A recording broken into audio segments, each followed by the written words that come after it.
12 लाखांपर्यंतचं उत्पन्न करमुक्त, सर्वसामान्य नोकरदार वर्गाला अर्थसंकल्पातून मोठा दिलासा. 12 लाखांपर्यंतचं उत्पन्न असलेल्यांना 80,000पर्यंतचा लाभ मिळेल. नव्या कर प्रणालीत मोठे बदल. 4 लाखांपर्यंत कुठलाही कर नाही. 4 ते 8 लाखांपर्यंत 5% कर, 16 ते 20 लाखांपर्यंत 20% कर, 20 ते 24 लाखांपर्यंत 25% आणि 24 लाखांच्या वर 30% कर असणार. पुढील आठवड्यात नवं आयकर विधेयक मांडणार अर्थमंत्री सीतारमण यांची घोषणा. नवे कर विधेयक न्याय मार्गावर जाणार असेल, सीतारमण यांचं वक्तव्य. अर्थमंत्र्यांकडून पंतप्रधान धनधान्य कृषी योजनेची घोषणा. राज्यांच्या मदतीने 100 जिल्ह्यांमध्ये राबवली जाणार योजना. देशातील 1,70,00,000 शेतकऱ्यांना योजनेचा लाभ होणार. शेतकऱ्यांसाठी आनंदाची बातमी. किसान क्रेडिट कार्डची मर्यादा 3 लाखांहून 5 लाखांवर. आसाममध्ये युरिया प्रकल्प उभारण्यात येणार. निर्मला सीतारमण यांची घोषणा. डाळी आणि खाद्यतेलामध्ये स्वयंपूर्णतेसाठी 6 वर्षांचं विशेष अभियान, तर कापूस उत्पादनासाठी 5 वर्षांचं विशेष अभियान जाहीर. तूर आणि मसूरवर विशेष लक्ष. संरक्षण क्षेत्रासाठीच्या तरतुदींमध्ये 60,000 कोटींची वाढ. गेल्या बजेटमध्ये 6,21,000 कोटींची तरतूद होती, ती आता 6,81,000 कोटींवर नेण्यात आली. संरक्षण क्षेत्रातून निवृत्त झालेल्यांच्या वेतनावरचा खर्च 1,60,000 कोटींवर. अर्थसंकल्पातून भांडवली खर्चासाठी 1,92,000 कोटींची तरतूद. एआयच्या अभ्यासासाठी 3 केंद्र स्थापन केली जाणार. उत्पादन क्षेत्रामध्ये काम करता यावं यासाठी युवकांच्या कौशल्य विकासावर प्रयत्न. कस्टम ड्युटीतून 36 महत्त्वाची औषधं वगळली. यामध्ये कॅन्सरच्या औषधांचा समावेश. त्यामुळे कॅन्सरवरील औषधं स्वस्त होणार. IITंची क्षमता वाढवून 6,500 जागा वाढवल्या जाणार. वैद्यकीय शिक्षणासाठी पुढील 5 वर्षामध्ये 75,000 जागा वाढवल्या जाणार. भारतीय भाषा पुस्तक योजनेअंतर्गत शाळा आणि उच्च शिक्षणासाठी भारतीय भाषांमध्ये पुस्तकं उपलब्ध करून दिली जाणार. त्यामुळे विद्यार्थ्यांना त्यांचे विषय त्यांच्या भाषेत समजून घेणं सोपं जाईल. सीतारमण यांची माहिती. पुढच्या 5 वर्षामध्ये PM रिसर्च फेलोशिप स्कीम अंतर्गत टेक्नॉलॉजिकल संशोधनासाठी 10,000 फेलोशिप दिल्या जातील. IIT आणि IIM मधील विद्यार्थ्यांना होणार फायदा. 200 डे केअर कॅन्सर केंद्र उभारणार. नव्या योजनांसाठी 10 लाख कोटी रुपयांची गुंतवणूक करण्याची अर्थसंकल्पात तरतूद. मेडिकल टुरिझमसाठी हिल इन इंडिया योजना राबवणार. अर्थसंकल्पातून घोषणा. पर्यटन क्षेत्रात रोजगाराच्या संधी वाढवण्यासाठी देशात 50 नवीन पर्यटन स्थळ विकसित करण्याची अर्थमंत्र्यांची घोषणा. सर्वसामान्यांच्या घरांचं स्वप्न पूर्ण होणार. अर्थमंत्री निर्मला सीतारमण यांच्याकडून 40,000 नागरिकांचं गृहस्वप्न पूर्ण करण्याची योजना. 2 घरं नावावर असणाऱ्यांना अर्थसंकल्पात मोठा दिलासा. दोन्ही घरं आता सेल्फ ऑक्युपाईड म्हणून दाखवता येणार. दोन्ही घरांवर लागणार नाही कसलाही टॅक्स. शहरी भागातील विकास कामांसाठी 10,000 कोटींच्या निधीची तरतूद. पायाभूत सुविधांसाठी राज्यांना 1.5 लाख कोटींचा निधी. टीव्ही मोबाईल स्वस्त होणार. अर्थसंकल्पात घोषणा. टीव्ही आणि मोबाईलचे देशांतर्गत पार्ट स्वस्त होणार असल्यामुळे LED आणि LCD स्वस्त होणार. कार घेणाऱ्यांसाठी आनंदाची बातमी. इलेक्ट्रिक कार स्वस्त होणार. निर्मला सीतारमण यांची घोषणा. खेळण्यांच्या क्षेत्रामध्ये भारताला ग्लोबल हब बनवण्यात येणार. चामड्याच्या वस्तू बनवणाऱ्यांसाठी ही विशेष योजना. चामड्याच्या वस्तू स्वस्त होणार. अर्थसंकल्पात घोषणा.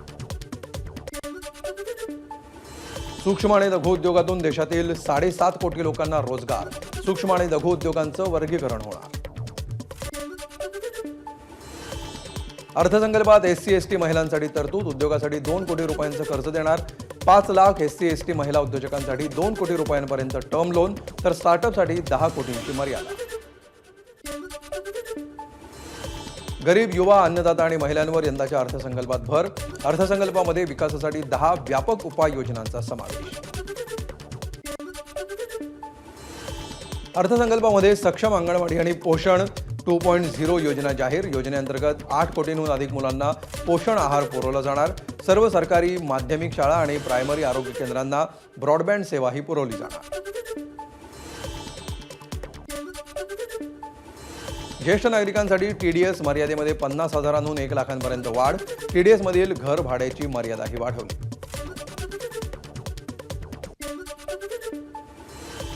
MSMEला वित्तपुरवठा वाढवणार. अर्थमंत्री सीतारमण यांची घोषणा.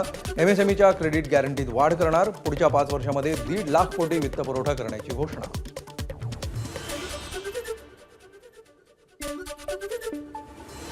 विमा क्षेत्रातील FDI 74% 100% नेण्याची सीतारमण यांची घोषणा. पोस्ट पेमेंट्स बँकेचा ग्रामीण भागामध्ये देखील विस्तार केला जाणार. Nuclear energy mission for research and development अंतर्गत भारतीय बनावटीच्या छोट्या मॉड्युलर रिॲक्टरसाठी सुविधा उभारली जाणार. 10,000 कोटींची तरतूद. 2047 पर्यंत न्यूक्लिअर एनर्जीच्या माध्यमातून 100 गिगावॅट ऊर्जा उत्पादनाचं लक्ष्य. आत्मनिर्भर भारताला बळ देणारं बजेट. नोकरदार वर्गाला याचा सर्वाधिक फायदा होणार. पंतप्रधान मोदींची अर्थसंकल्पावर प्रतिक्रिया. अर्थसंकल्प सादर होण्यापूर्वी विरोधकांचा लोकसभेत गोंधळ.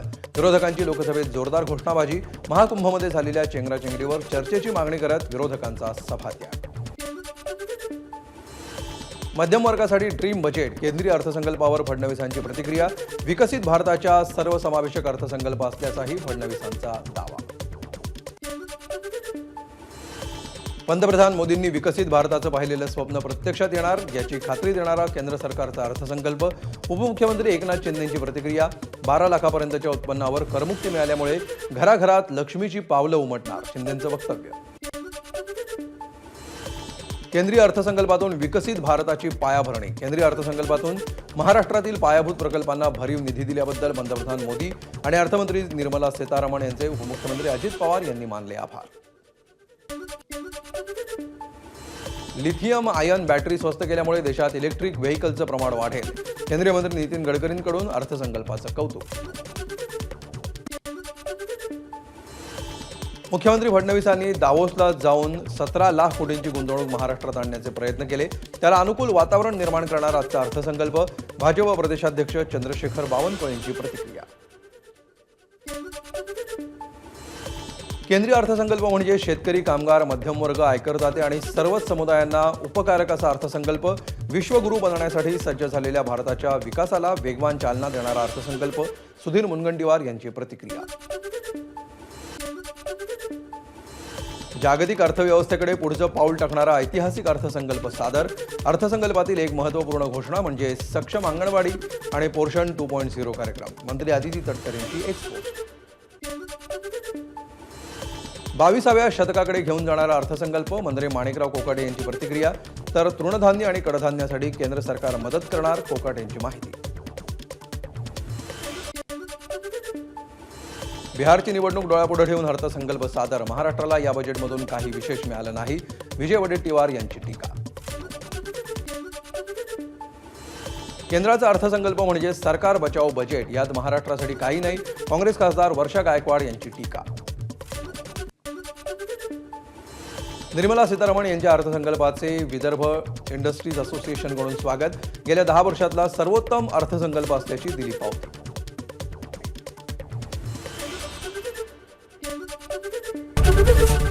ABP माझा, उघडा डोळे बघा नीट.